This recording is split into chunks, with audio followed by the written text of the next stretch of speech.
नमस्कार मंडळी, मी माई आपलं सर्वांचं स्वागत करते माई स्वयंपाकघरामध्ये। आजची आपली रेसिपी आहे पुलाव। त्यासाठी आपल्याला लागणार आहे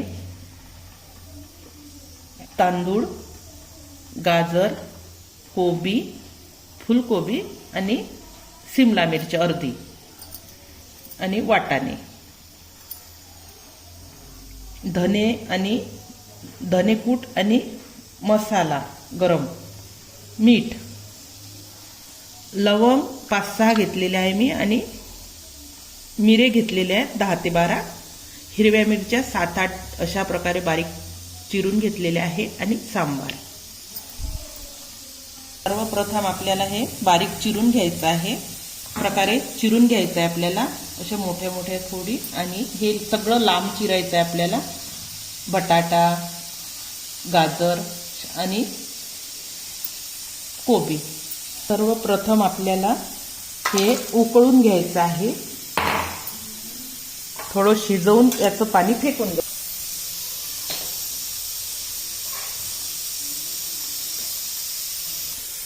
एक बटाटा पण घ्यायचा आणि ते असं लांब लांब चिरून घ्यायचं आहे आपल्याला।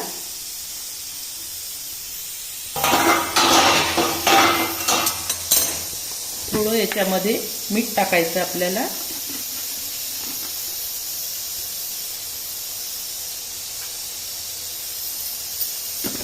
आणि उकळू द्यायचं आहे।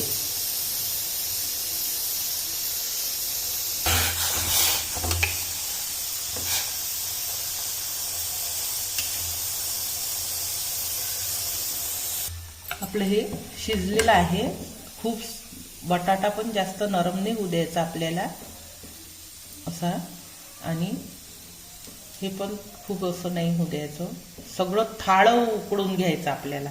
आणि आता याच्यात पाणी आपल्याला झारून घ्यायचं, असं मी झारून घेतलेलं आहे।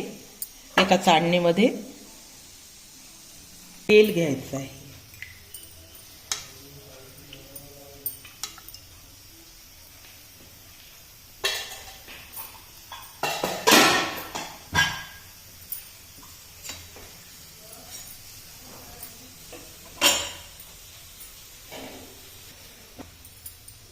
तेल तापायचं आहे आपलं।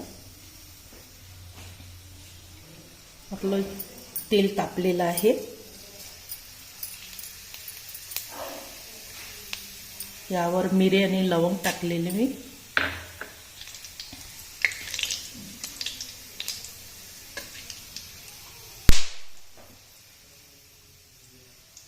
आता आपल्याला यावर मटार टाकून घ्यायचे, हे मी धुवून पुसून घेतलेले आहे।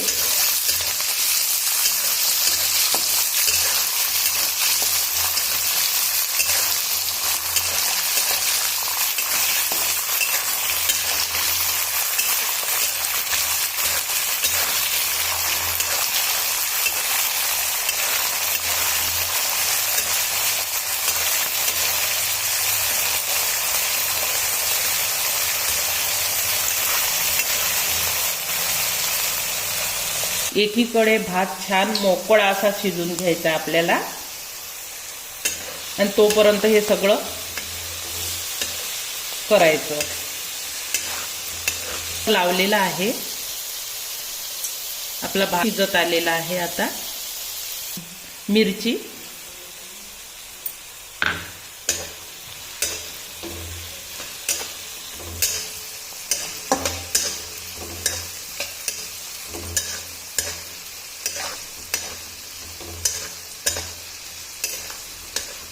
मिरची ही वाटाण्याच्या नंतरच टाकायची, कारण ती कलर बदलते, मग आधी जर टाकली तर ती जास्त नाही शिजू द्यायची, हिरवी राहिली पाहिजे।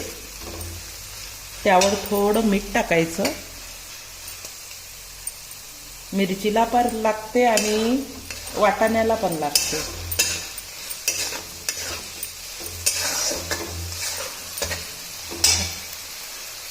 वाटाणा शिजलेला आहे आपला। आता यावर हे टाकायचं आपल्याला, सर्व जे वाफलून घेतलं होतं आपण, उकळून घेतलेलं होतं हे,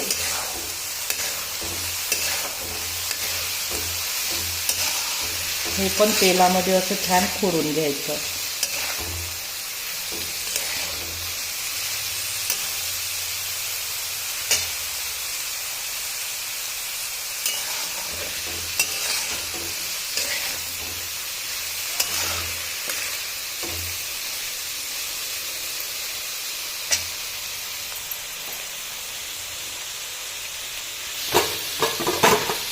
आपला भात पण छान शिजलेला आहे.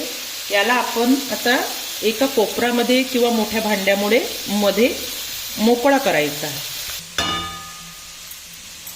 हा असाच मोकळा करायचा, नाहीतर तांदूळ तुटतात. तर हलक्या हातांनी असा मोकळा करायचा. याच्या मी भातामध्ये तेल आणि मीठ टाकलेलं होतं.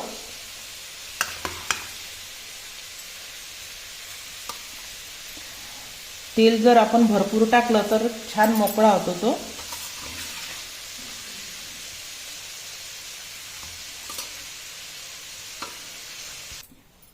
आपला मोकळा झालेला आहे भात. आता यावर थोडायचं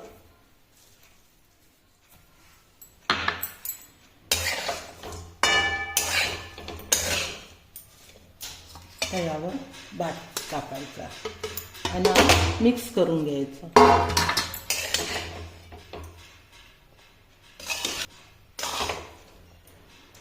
गॅस बंदच करून घ्यायचा आणि नंतर हे असं मिक्स करायचं, म्हणजे ते कढईला लागणार नाही.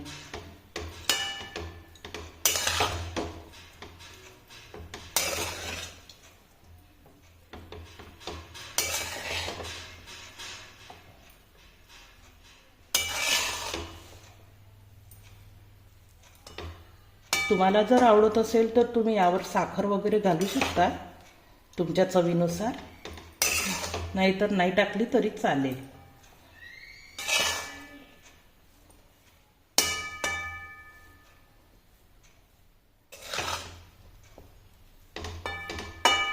आपला पुलाव तयार झालेला आहे. यावर थोडा धनिया कूट आणि गरम मसाला.